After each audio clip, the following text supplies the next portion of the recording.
Dieses Spielzeug gibt es gerade bei uns beim Aldi und die Sheila ist total begeistert. Sie kriegt sich gar nicht mehr ein, weil es echt sehr interaktiv ist.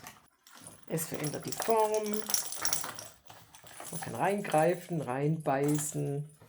Ja, also es kostet gar nicht viel, 7,99 beim Aldi gerade. Habe ich heute geholt, die ist total happy. Ja, das gefällt, da habe ich das richtige Spielzeug entdeckt.